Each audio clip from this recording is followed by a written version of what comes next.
In 1863, the French Emperor Napoleon III bowed to public pressure, creating an official exhibit of rejected artists, the Salon de Refusés.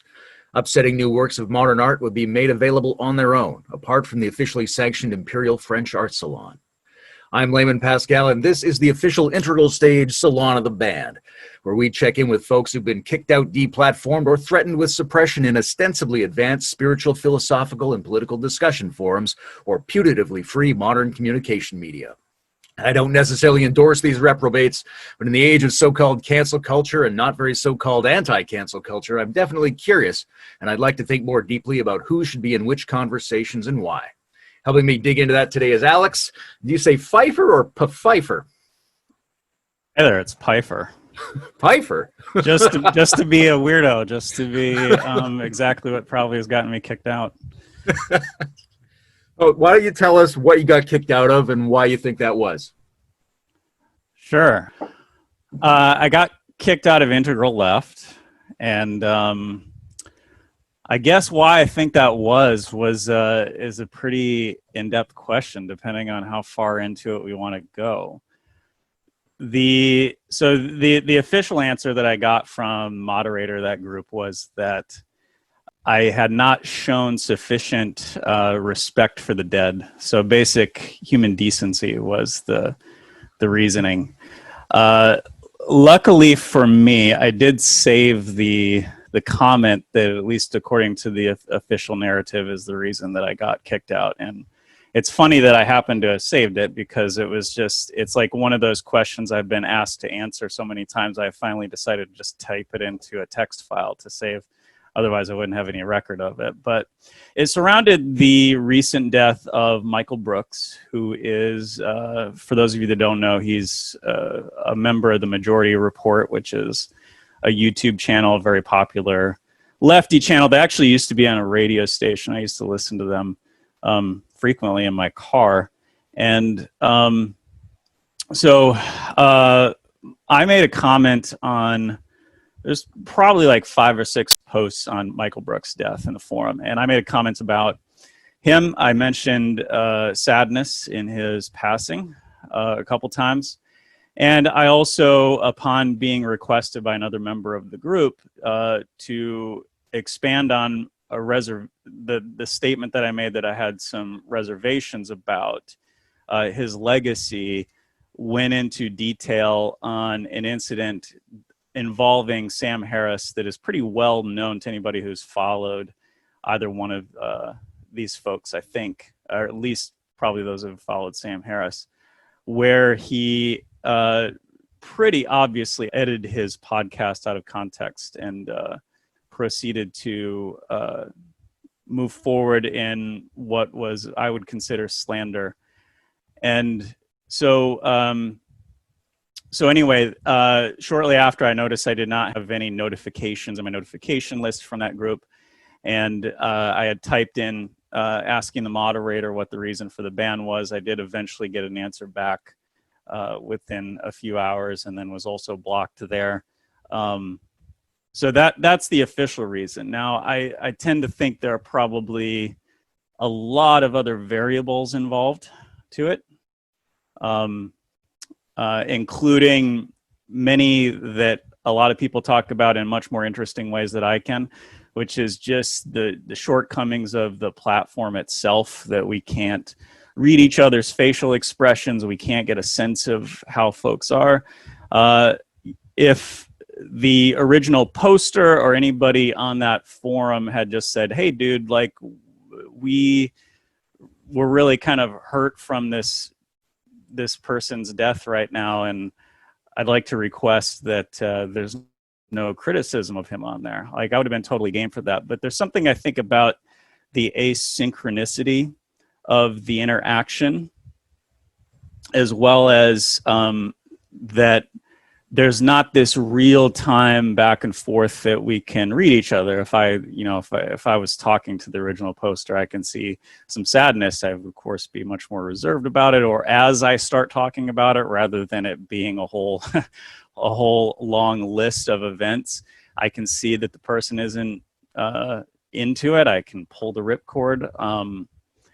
So Yeah, to my knowledge, I did not. When I look at the group rules, and I'm also a big fan of like any poster can request additional rules. I really think like the poster owns the post, and if the poster wants to say, "Hey, I don't want any," I would only like to hear condolences and not criticism. I think that's totally valid too, and I would follow that.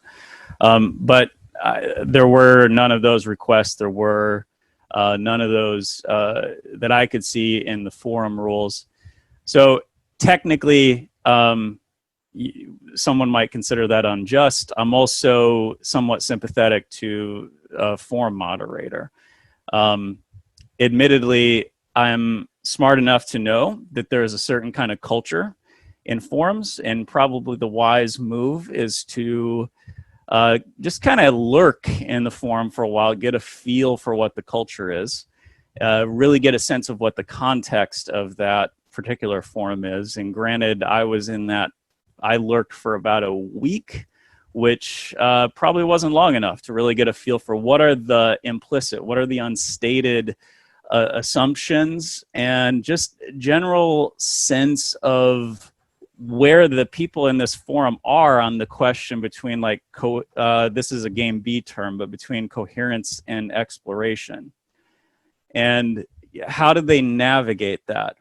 And to be fair, I did not have a real fine sense of that when I went in there. I was not aware of a couple things. I was not aware that, first of all, I was not aware that Michael Brooks was held in such high regard in this group. And also I was not aware that he was a personal friend of the poster, who was also the moderator of the group. Those are things I learned later. Had I been aware of that context, it certainly would have changed my behavior as well. And yeah, I mean, there's other things we can explore here, but just that's let's check in on that top stuff. Of my head. You just put a lot of balls in the air there. There's your perspective, and there's the situation that people are in, and there's the structural layout of the basic communication medium, and there's the situation of people who control posts, and there's the kind of etiquette or time that it takes to get to know the ethos of a community, and all those sorts of things. I don't know which one to go into first. I mean, you, on the one hand, you sound totally reasonable about it. On the other hand, there's this sort of story like you went into a funeral and accused the dead person of slander, which was obviously upsetting to people at the funeral, so to speak. So that's all very understandable. Definitely the medium is problematic. It's not only asynchronous, like you say. Every time you get a message, it seems like it just happened, rather than that it's like a freestanding thing that's super intense and in eternity. So you not only don't have the back and forth of understanding in the moment, but you also don't have, like you were saying, the ability to read the nuance and context. And without that ability, it's very easy to project a totalizing affect onto the message. But do you think, when you think about the moderator, is that a decision you would have made in his place, given his emotional conditions and the message that you posted?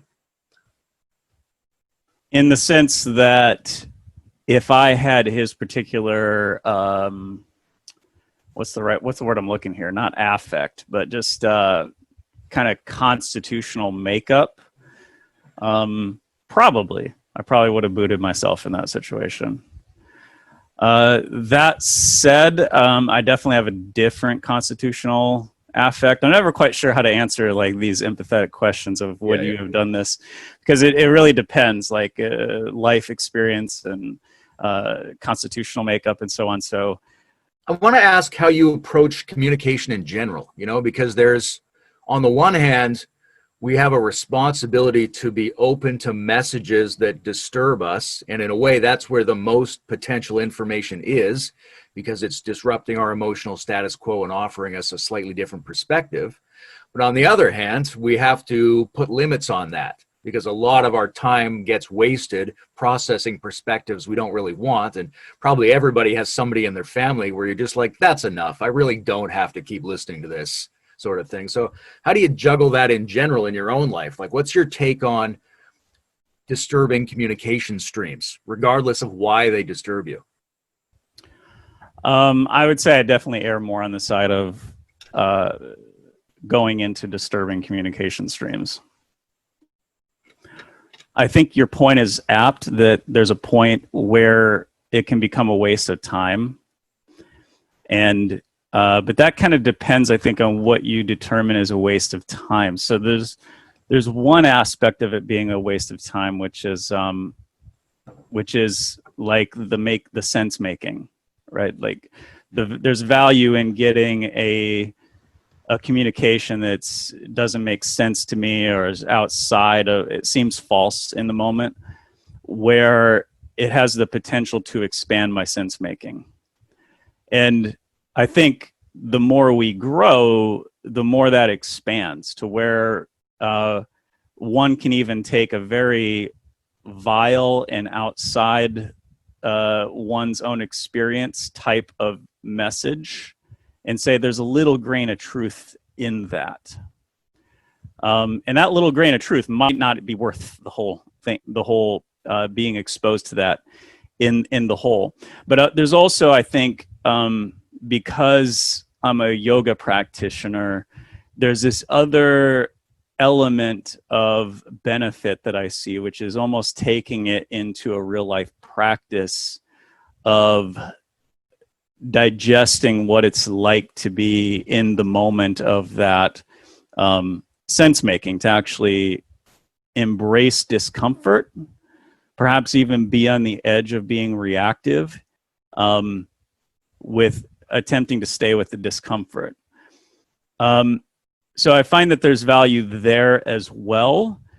I'm not saying that I succeed even half the time in that attempt, but those are the reasons I tend to lean a lot more toward having more, what you might call disturbing conversation versus resonance. So polarity and polarized conversation versus, say, resonance, is I do find value in. So I think something new is coming up for me in this. I think what is important to me is that I want to have a more expanded sense of connection. And if I can have that with someone in a situation where there is kind of disturbing communication going on, to me, it's worth like a whole backlog of suffering and like struggling, to be like, like I think this person is wrong or crazy or whatever, even annoying, but I still am 95% like in the sense of feeling their humanity in this deep way, and appreciating them for who they are. To me, that's a worthwhile endeavor. And again, I'm not saying that I succeed in that. Even, that's a bigger element than what I had mentioned before. So I probably succeed in that single-digit percentage of the time. But I would say that's where my bias comes in terms of leaning more into disturbing conversation. I've always kind of been that way. Like I prefer intensity maybe over, like in titration, I tend to prefer intensity more over the other end of the spectrum, whatever that would be. Do you think you succeed more at that in life than you do online? Oh, yeah. Yeah. Now, what about, like, let's take away this whole notion of the integral left ban, because I've seen other forums in which I've seen people accuse you of hijacking threads, right? And these people often are not moderators, but I get the sense that there are people who would ban you if they could. What do you think's going on there? Like, do you think people are being triggered or just don't want to get engaged with the type of communication that you were just describing? Is there an element of enjoying poking at them a little bit? Or do you think they're just responding unreasonably from some other context? Yeah, I mean, I'm having to imagine this a bit because I don't remember having ever had anybody say to me directly, No, I've heard it that said I've about you in forums. that Yeah. I've hijacked a thread. I mean, I think if someone said that, I would ask them what they think the thread is about, Right. and perhaps we could have a forum on like what the thread is about. I would again tend to default to the original poster, because I really think they're the ones that have control over what the thread is about. And so, yeah, I would say, I think there is a little bit of me that likes to poke. I like to poke because I think, challenges a person to really clarify where they're coming from. And there is a part of me that if someone starts to break down the conversation, I do enjoy. I'm not saying this is a part of myself that I'm proud of, but there's a part of me that can enjoy provoking if they are going to escalate a type of conversation where it's where they're seem to be proceeding in a way that is not about getting at the root of what it is that we're talking about. I'm sure that is counterproductive, but I definitely see that part of myself come out once there's like maybe like 2 or 3 back and forths that way. It's really hard to tell what is productive. Like if we have this goal and we want to create, richer communication spaces so that better ideas, more depth-oriented ideas can flourish, what does that take? Like on the one hand, it must take people who want to take the conversation into a more energetic and intense angle. At the same time, it's got to require, an ethos of collegiality to some degree that makes people feel secure enough to even want to engage in those things in the first place, right? I'm sure it takes people poking a little bit and folding in their reactions a little bit, but it also takes a lot of not doing that. So there's some kind of balance. Like, what's your take on what a productive, effective online communication space would be in order to deal with higher ideas? Yeah, it's a good question. I'm going to stall for a moment and add another, I think, variable that's in there, which is, at least for me, and I imagine this is true for a lot of people that are in my situation, is there's also this kind of testing what the social pressure is a little bit aspect to it, where this comes back to what you were talking about earlier of how do you balance what is going to be this productive and interesting idea that comes in that's from the outside and what is not. So I come back to another thread that may or may not be related to my banning that was in this forum, where I had made a few generalizations. I thought they were obvious as generalizations, and someone came back and tried to pick apart like not all blah blah blah, and none of that was anything I was actually saying. And so I gave them a rather curt response. I was like, as adults, I think we all understand that generalizations are generalizations, and and we understand that specific instances of that are not what is being talked about.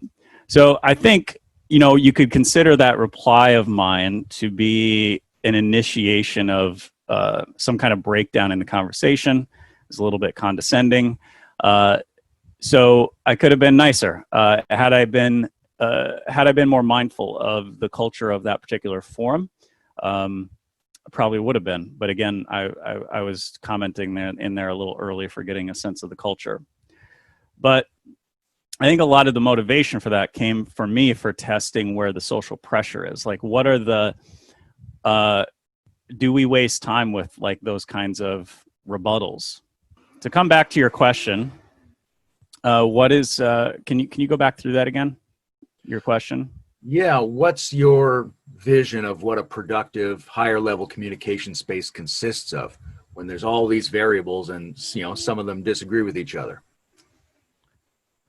In general, or in a online forum? In online forums where people are trying to deal with larger scope and or deeper developmental kinds of issues. What's the trade-off between testing a communication, calling bullshit on things, responding to superficiality, weaving our emotional responses in, but also maintaining the level of balance and coherence and collegiality that people require in order to make it an acceptable space for them. You were talking about yoga and, the folding in of the titration and the stress and things like that. But you have to have a pretty good sense of balance and somatic awareness and mindfulness in order to be able to handle that. Otherwise, you get thrown off by the stress. So how do we balance bringing in stresses to make a richer conversation space, which I think those higher conversations need, but also already having the smoothness and groundedness and balance among the people so that it's an acceptable thing to bring that stress in? Yeah, that's a really damn good question, because the feedback that would usually be available for being able to monitor the impact that other people are getting from the communication is so much better and easier in live synchronous conversation. And whereas in a forum, you're not even getting, not only is there feedback missing from the people who comment back, but there's feedback missing from the people who don't comment even. And so it's really hard to get a sense of where that line is in the impact. I think probably first there needs to be a better mechanism. I can't remember the name of the online platform, but there's basically like an online platform where people can upvote or downvote the quality of a comment, and then people can just set their level of that. So there's a way in which certain like downvoted comments won't show up. They'll get filtered out. That could be a little bit better way to do it, because there's a little bit more, granted, it's not great feedback, but there's at least a little bit of a feedback mechanism on where that impact is going. I also think it would be helpful, and the thing is, this would probably take a lot of time for the moderator to deal with, and this is where this probably breaks down, but I could also conceive of a space where the space has a very good sense of where it is in this balance that we're talking about. So if the balance is a lot more toward the coherence side, which my perception is that this group is, there's a list of rules that they could post that are on that side. So that would probably involve things like owning your experience, saying something about your personal impact with each post. Upon hearing your post, I felt outraged by such and such, right? And just a general, I think like a forum that airs on that side could post some agreements of the forum that help it cohere around that. Now, granted, it's still getting coherence through moderation, just kind of the feel of the moderator. I think that's probably less than ideal from the forum member side, but as far as the moderator side, it saves a lot of time. And that's fine. Most people are fine in a forum with the moderator just saying like, hey, I'm just going to boot whoever I'm going to boot. And people are like, fine, cool, I trust you. And then forums that are lean a little bit more on the let's explore side can also post agreements. I would probably favor forums that are a little bit more on the explore side, but I would be entirely willing to come into forums that are a little bit more on the other side, just so that I could kind of get a feel, and I would have a very quick expectation of what the culture is like there, where I'd be less prone to make the error of being there for a week and assuming I have a sense of what the culture is. The posted and explicit rules or guidelines is an interesting and ambiguous topic on its own. I don't know if you ever saw, there's an old episode of Seinfeld where George Costanza has sex with the cleaning woman on his desk, and he gets called in by the boss, and the guy's going to fire him. He's like, was that wrong? Is that frowned upon here? If anyone had told me, I certainly wouldn't have done that. So there's this, for some people, they operate on a more intuitive understanding of what a space is. For some people, they operate more on explicit rules, and then some people use either of those just to justify whatever it is that they did. Right? If with explicit rules, that's something that can really inform some people, and other people just can't process information that way and have to go with what they think are subtle cues within the information exchanges themselves.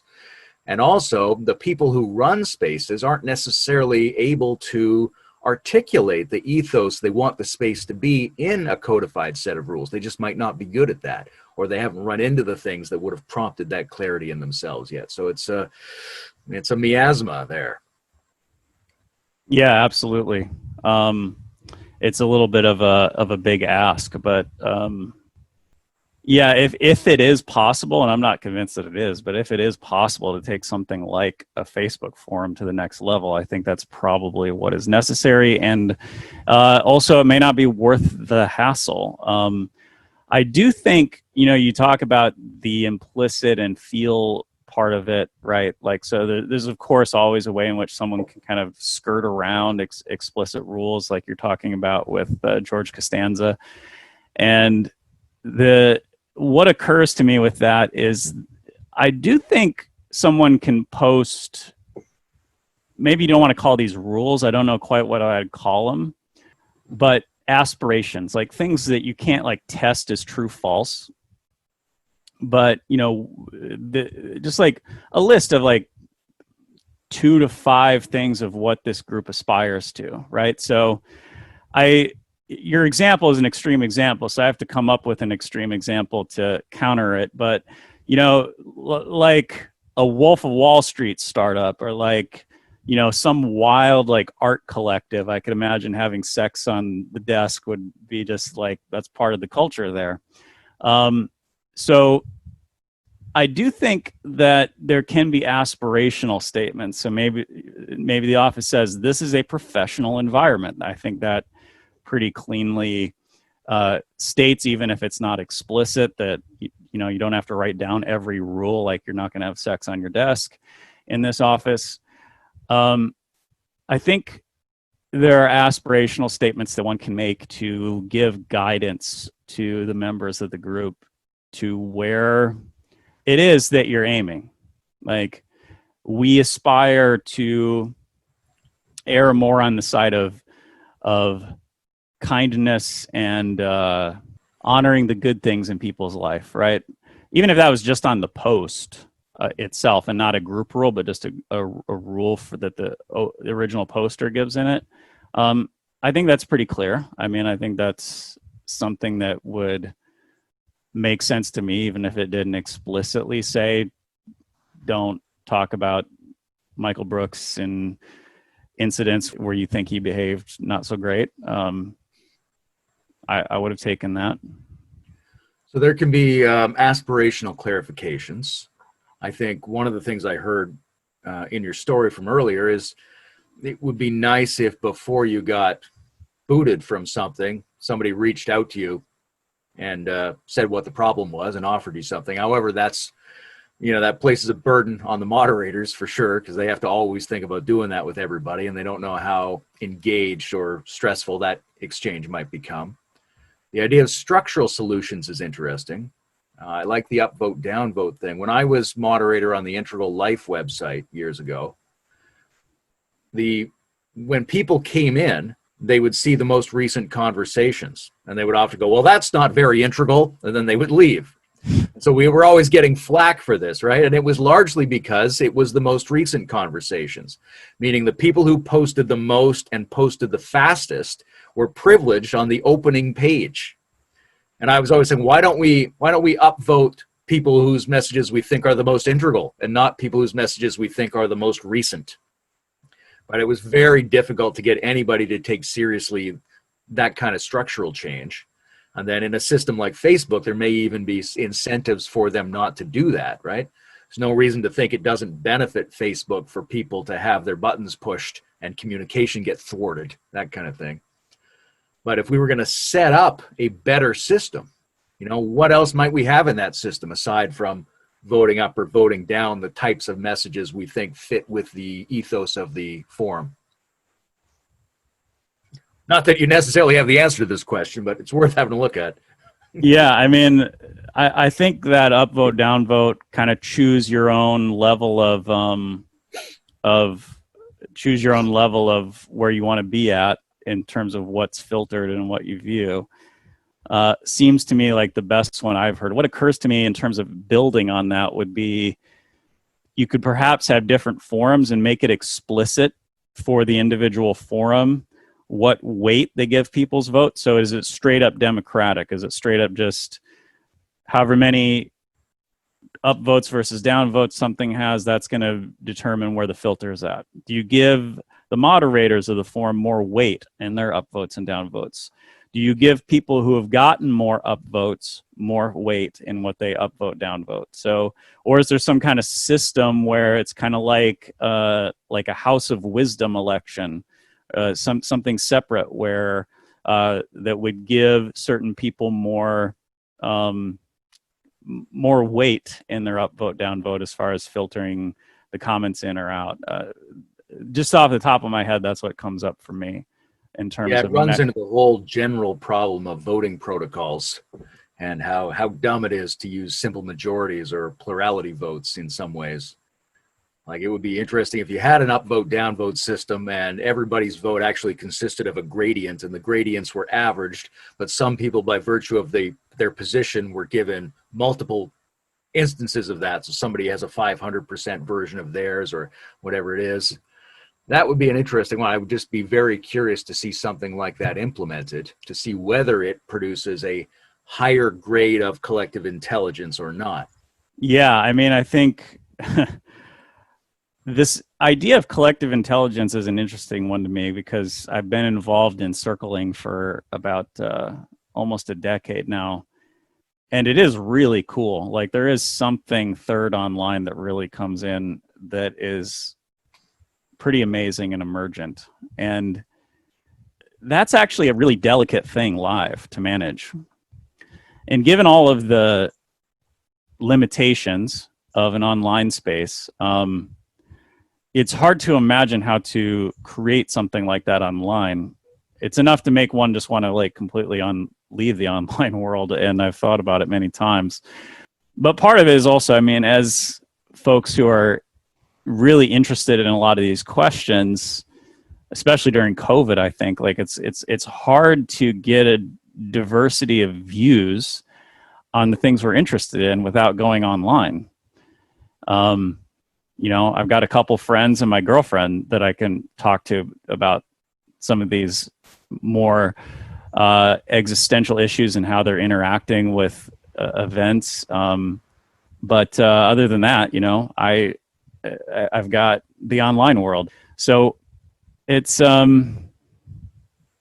it's a good question. I would be really curious how that kind of automation would work in terms of facilitating more productive conversation online.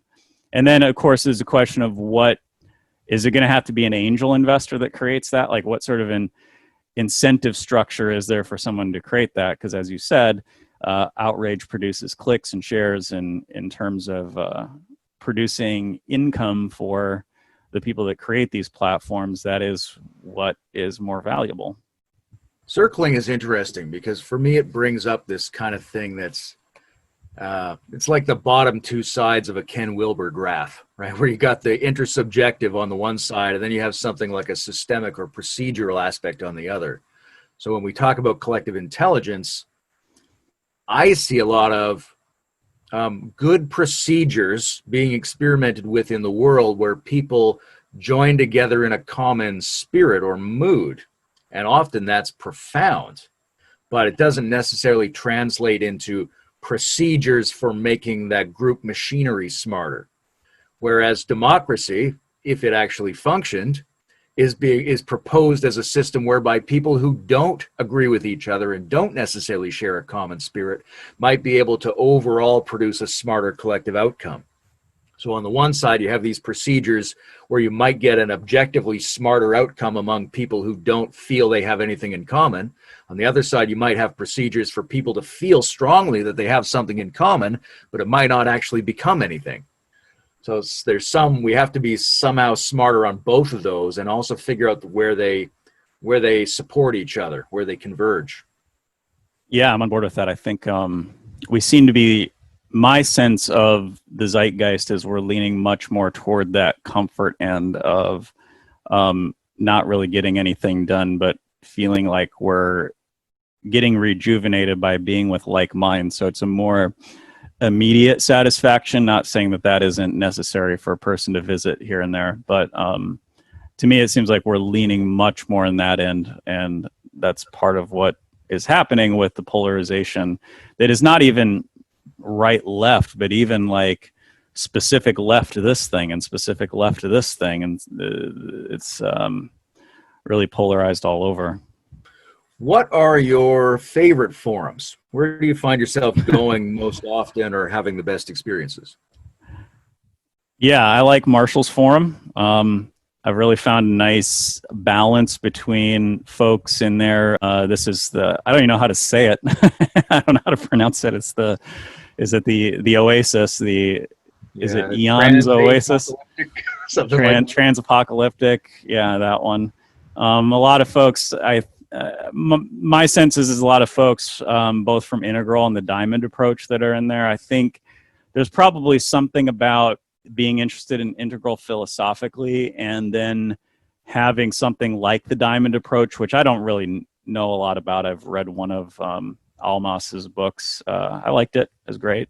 But it does seem to have some like circling adjacent sort of principles involved. And I think there's something to that group that really creates some productive conversations. And also there's just a very big diversity of views. I was in Integral Left because I really feel like the left has something important to contribute to the current crises that we're in terms of holding down a certain sacredness of the commons and being motivated to deal with those.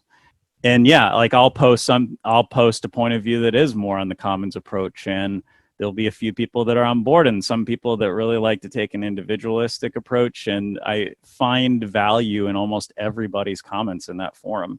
Outside of maybe a new person who stumbles in here or there who might not be that contributive, at least not yet. Pretty much everybody, even things I don't totally agree with, I find a lot of value in it, because it's like, because they're able to express, if it is something that I have a fair amount of disagreement with, they're able to really express the core of the idea. Like, I don't feel like I have to dig for the core of the idea. They're able to come up with it pretty quickly. And I think that's really valuable, both in terms of collective intelligence of getting some contribution, but even just like getting insight into other people that tend to have a constitution that might lean a little bit more don't tread on me, so to speak. And that's really valuable to me in terms of what I talked about earlier. Is I prefer to go through life feeling connected to people and people I disagree with. And that's actually a stretch for me, because I am very much more of an introvert than I am an extrovert. And so for me, that's a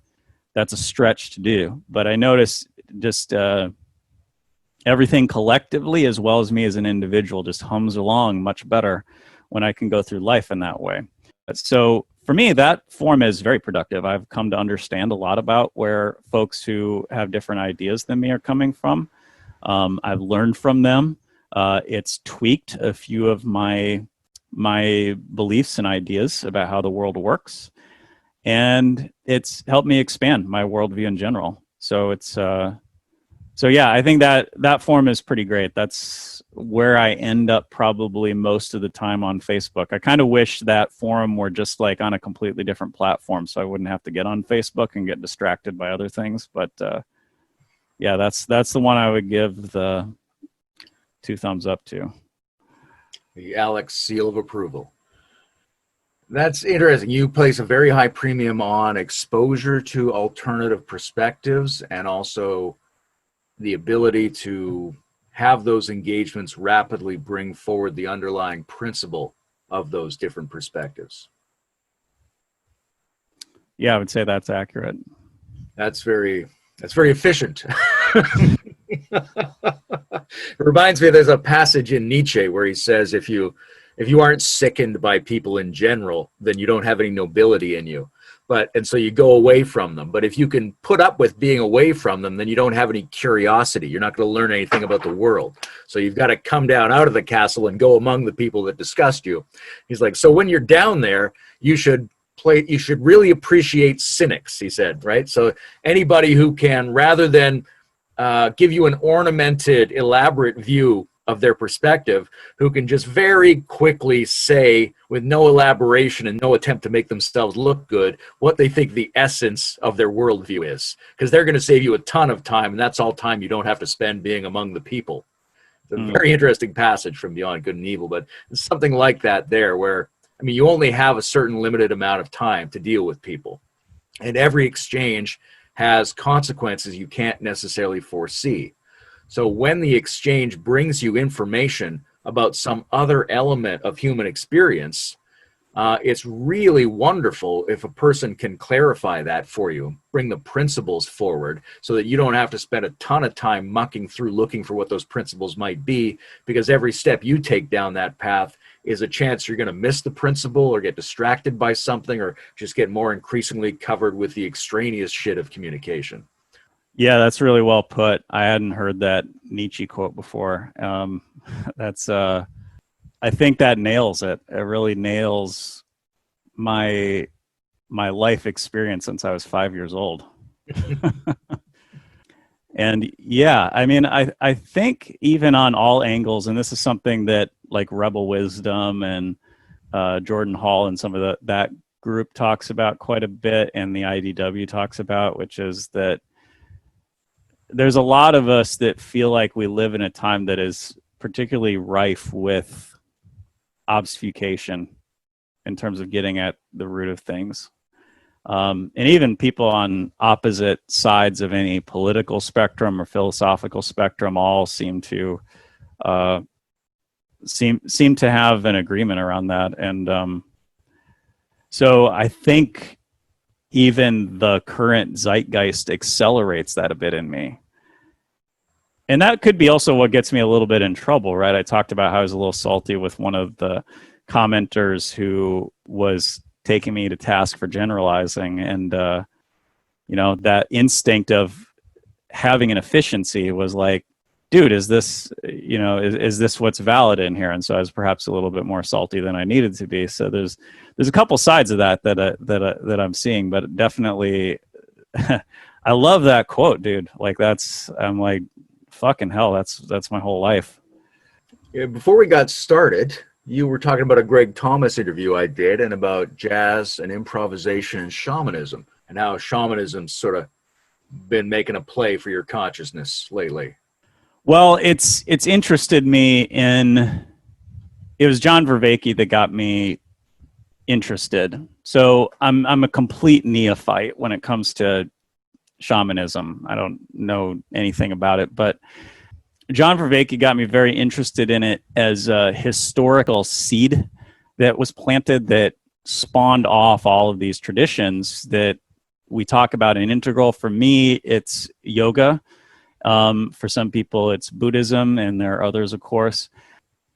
But I've become very interested in evolutionary psychology and evolutionary biology in the last few years, because one of the things I've noticed about a lot of the integral approach is a tendency to faux transcend, to really only engage a certain part of self. And then there's other parts of self underneath that are more instinctual, more animalistic, that then come flooding out at an inopportune moment. And I've found evolutionary biology and psychology really grounding in terms of approaching oneself with a humility that I'm not completely this transcendent being. As a matter of fact, like I'm mostly just this animal. And I think those fields make a lot of sense out of a lot of the instincts we have, especially the instincts that we have that we tend to rationalize as some different instinct. And to me, shamanism was kind of the bridge historically, and in some ways, like just imagining what it would have been like to be in a tribe of humans so long ago, and there's a shaman, and we're pretty in this like primal environment of seems to be a bridge between a lot of these more aspirational traditions like yoga and Buddhism and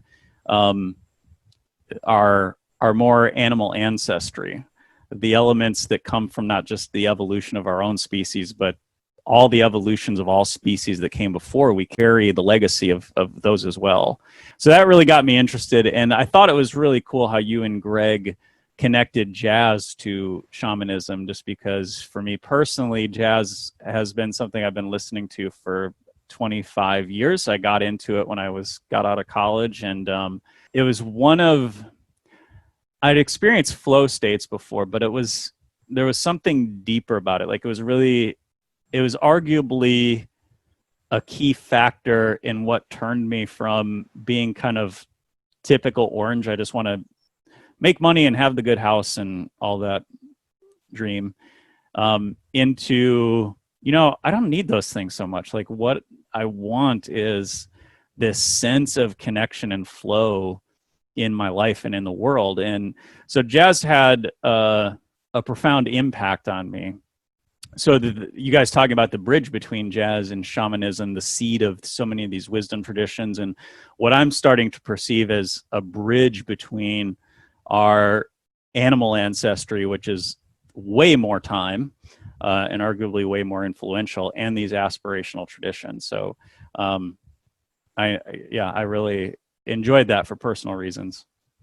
Yeah, it's a very interesting thing. And Vervaeke and I have talked about shamanism quite a lot, and the way that the skill set that exists in the proto-cultural environment may have a huge role to play in the intercultural or transcultural environment, where you can't quite rely on the inherited traditions that evolved out of the shamanic skill set, or even if you can rely on them, they have to be replenished by reactivating the improvisational circuitry of the sacred by which the traditions were originally instantiated. And that a lot of that has to happen in terms of taking altered states of consciousness and the natural environment and its complexity a lot more seriously, which is also something we get from the sciences of the last 100 years. The integral thing is interesting too, because I think, Ken Wilber can make a very compelling argument that cognitive pattern recognition precedes development on any of the other lines of intelligence, because you can't have an emotional response or a moral response or an aesthetic response to something if you don't notice it exists. So that's a very plausible argument, but there's a question of what cognition actually means. Is cognition fundamentally your conscious ability to recognize a pattern, or is cognition fundamentally a mostly subconscious, mostly embodied process whereby you find something workable, whether you consciously recognize it or not? Because if that's the part of you that does the development through the stages, then that has to be used in a different sense. And the kind of balanced, right brain, embodied, naturalistic, animalistic thing that we associate with the shamanic model might have a lot to teach us about developing the unconscious cognition, which may well be the majority of our cognitive capacity. Yeah, that's right in line with embodiment, which is, as a yoga teacher and trainer, that's first and foremost. I think a lot of that connects to me. I would definitely agree, I would definitely tend to side with, if Wilber means by cognition pattern recognition, that is limited. I've always assumed he didn't, because he talks about heart, gut, and brain. But it's hard to say without asking him directly that question. But there's definitely, I don't know how to put this, but there's like, to me, being embodied feels like a certain kind of fuel for cognition that opens up a lot more capacities. And particularly, even just without doing any kind of shamanic practice, but just hearing it talked about and then opening myself up to those more primal elements, as it encouraged me to do, provides like just, it's almost like more electricity in the system, where before I might have had enough electricity to turn on my 1990 laptop, and then all of a sudden there's this boost that's like I can turn on a server farm, and it's immense. And there's just not only a richer emotional experience, but much more intuitive experience, like just quieter in mind, like only the real relevant information is coming into a stream of consciousness. But also just elements that I can't imagine would have come into my awareness if not being hooked up to that battery. Yeah, the question of energy is often overlooked, right? There's a narrow way to read Wilbur, and there's a very rich way to read Wilbur. And then the narrow way makes cognition sound more like intellect, or more like just a metaphysical capacity to look at things. And when you read Robert Keegan, you get a similar sense, right? The subject of one stage becomes the object of the subject of the next stage. And because I can now witness it, I'm something separate from it. But what that doesn't really look at is the energy that it takes for you to perform the operation of self-refinement or self-development or self-complexification. That your system can only make those moves if it can run enough energy through it. And you can get energy through natural processes. You can get energy through the friction between contrasting perspectives. And you can certainly get a lot of energy through somatic experience in a more intense way. Oh, well, this has been terrific. Thanks for talking with us. Yeah, my pleasure. I would be happy to do it anytime. And yeah. Awesome. We'll Thanks, just have to figure out some other justification. And this is the very first of our Salon of the Band series. So thanks for helping us get this started. Yeah. If you're willing to share, I'm just curious, like what your intent is with this. Cause I mean, this is sort of occurs to me as an odd topic, possibly a volatile one. I mean, I'm sure there's people that are going to watch this that are going to be like, that's not really his true self. And he's not talking about this and that, and there's possibly some volatility here. Look at that smirking liar trying to whitewash his crimes. Here's what I thought of. On the one hand, all of the Integral Stage series have a role in trying to introduce the greater community to itself. Right? It's one thing to see somebody's comments online, or even just to read a book they wrote or something like that. But unless you see them and hear them and have the opportunity to see them in discussion, you don't really have a sense of who they are. And in general, we don't have a sense of what the meta level community actually consists of. So I think it's really important to build community spirit for people to see and hear each other. So I'm always looking for excuses to do that. Obviously, there is a lot of banning and canceling going on in the world, and just as much irrational phobia that's going on in the world. So that's something that's on the tip of everyone's tongue. Are people getting canceled and banned? Are they not getting canceled and banned? Is there too much of it? Is there not enough? Should we be more aggressively policing our communication spaces, or opening more to every possible perspective? I think people are really uncertain about that and really anxious about it in the world. So I wanted to start a series that poked at a lot of those themes. And yes, it's potentially volatile. I think it's manageable volatility, but I know that Bruce likes things that edge on volatility, right? That we did our Integral Satanism roundtable last year, that kind of stuff. So you think, okay, I mean, really the forefront of the higher discourse spaces in our mind is where you didn't expect to see it go, and where there's energy, and where you're on an edge. If you want to get into a flow state, you got to risk your comfort zone without going too far. So the manageable space is somewhere between what we're used to hearing these topics in relation to and what we think they might not even apply to. So in that gray area, that's the fertile area, I think. Yeah, it seems you're acknowledging something that's going on in the world, that trying to not make it be an elephant in the room, and at the same time attempting to explore it in a way that is more human, like not the asynchronous text communication that we've spent a lot of time on talking about today. And what's important to you is this more human community where emergence can happen. That's my projection of what you said. I think that's pretty correct. I mean, there's a higher thought zone, right? Whether we call that vision logic or whatever we want to call that, there's a whole bunch of advanced hybrid insight patterns that people stumble into in their own lives. And there's big sets of those, right? Like Ken Wilber's a guy who, here's a big set of higher level insight patterns, and here's how I connected them. But other people have done that as well. And there's lots of communities where people are trying to probe into this higher level insight space.